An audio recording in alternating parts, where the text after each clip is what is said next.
పేరు సాయి వినోద్ కృష్ణ. నాకు ఈసారి 109th ర్యాంక్ వచ్చింది all India Indian forest service exam UPSC దాంట్లో. సో ఇది నాకు ఎగ్జామ్లో 4th అటెంప్ట్ ఫారెస్ట్ సర్వీస్కి, అండ్ సివిల్స్లో కూడా 5 attempts ఇచ్చాను. లాస్ట్ టైం సివిల్ సర్వీసెస్లో ఇంటర్వ్యూకి వెళ్ళాను, బట్ ర్యాంక్ రాలేదు. సో ఈసారి ఫారెస్ట్ సర్వీస్లో 109th ర్యాంక్ వచ్చింది. లా ఎక్సలెన్స్ సపోర్ట్ నాకు ఫస్ట్ ఆఫ్ ఆల్ నేను మ్యాథ్స్ కోచింగ్ ఇనీషియల్గా లా ఎక్సలెన్స్లోనే తీసుకున్నాను. అది చాలా హెల్ప్ అయింది ఇనీషియల్లీ. తర్వాత various points of time interview సపోర్ట్లో కానీ బాగా హెల్ప్ అయింది. నా పేరు Mannem Ajay Kumar. I'm from Warangal.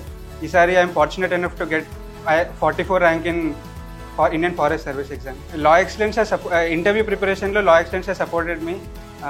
So I'm grateful for law excellence for that support. This is my second attempt in civils and forest services. Hello అండి, నా పేరు భార్గవ్ కుమార్. నాకు ఆల్ ఇండియా ర్యాంక్ 124 వచ్చింది ఇండియన్ ఫారెస్ట్ సర్వీసెస్లో. అండ్ ఐఎమ్ హ్యాపీ దట్ నాకు ఈ ప్రిపరేషన్లో La excellence అన్ని విధాలుగా హెల్ప్ చేశారు. స్పెషల్గా Rambabu sir, Venkatamohan sir, and ఇంకా other faculty members Karthik, Rammohan sir, Satish అన్న. So there are many people అన్ని విధాలుగా చేశారు. Beat library, beat test series, and even మేము ఇంటర్వ్యూకి వెళ్ళినప్పుడు మాకు ఢిల్లీలో కూడా అకామిడేషన్స్ కూడా వెరీ మచ్ హెల్ప్ఫుల్. అండ్ ఈ ప్రిపరేషన్కి I took around 5 years. 4 years అంటే ఫారెస్ట్ అయితే ఫస్ట్ టైం అయ్యింది. సో సివిల్ సర్వీసెస్ రాస్తున్నా. ఈసారి కూడా ఇంటర్వ్యూకి వెళ్ళా, బట్ కొంచెం 10-15 marks మిస్ అయిపోయాను. So I'm happy that in years తర్వాత నాకు ఒక ర్యాంక్ వచ్చిందని. సో ఈరోజు ఇండియన్ ఫారెస్ట్ సర్వీస్ రిజల్ట్స్ వచ్చాయి. భారతదేశంలో ఇప్పుడు 3 ఆల్ ఇండియా సర్వీసెస్ ఉన్నాయి: IAS, IPS, Indian forest service. ఈ ఇండియన్ ఫారెస్ట్ సర్వీస్కి సివిల్ సర్వీసెస్కి కామన్ ఎగ్జామ్ ఉంటుంది ప్రిలిమ్స్లో. ఇండియన్ ఫారెస్ట్ సర్వీస్ కూడా అత్యున్నతమైన సర్వీస్. సో యూపీఎస్సీ రిజల్ట్స్ తర్వాత దీనికి రావడం జరుగుతుంది. సో మన విద్యార్థులు ఇండియన్ ఫారెస్ట్ సర్వీస్లో ర్యాంక్స్ సాధించారు. ఈ క్రమంలో ఏపీ టాపర్ భార్గవ్. సో ఈ 5 ర్యాంక్స్ వచ్చారు. అందరూ ఇక్కడే ఉన్నారు మీతో పాటు.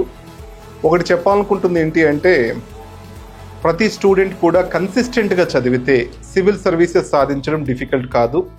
అంటే ఎగ్జామ్ని పూర్తిగా క్షుణ్ణంగా అర్థం చేసుకొని సింపుల్గా దీన్ని ఎలా ట్యాకిల్ చేయాలి, ఎఫెక్టివ్గా ఎలా ట్యాకిల్ చేయాలి, స్ట్రాటజీ ఏంటి, ఇంట్రోస్పెక్ట్ చేసుకొని చేయగలిగితే సివిల్స్లో సక్సెస్ సాధ్యమే.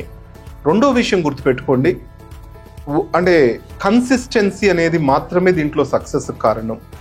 చాలామంది విద్యార్థులు ఏంటంటే వస్తారు, ఒక నెల గట్టిగా చదువుతారు, తర్వాత మానేస్తారు. అవి కాకుండా గట్టిగా చదవండి.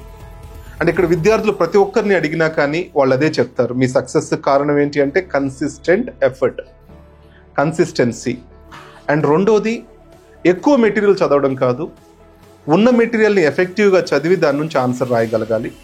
సో ఈ స్కిల్స్ పెంపొందించుకోండి. నెక్స్ట్ 2-3 yearsలో ఐఐటీస్లో అయితే మనం ఎలా 25% రిజల్ట్స్ సాధిస్తున్నామో తెలుగు స్టేట్స్ నుంచి, అలానే సివిల్స్లో కూడా సాధించగలుగుతాము. మెయిన్స్ ఎగ్జామ్ ఉంటుంది. దీంట్లో మెయిన్స్లో కొంచెం మార్క్స్ మన పిల్లలు ఇంప్రూవ్ చేసుకోగలిగితే వాళ్ళు చాలా సాధించగలరు. టాప్ 100 లోపల అట్లీస్ట్ 15-20 members తెలుగు విద్యార్థులు ఉండాలి అనేది నా కళ. చూద్దాం. Thank you very much. So 22nd rank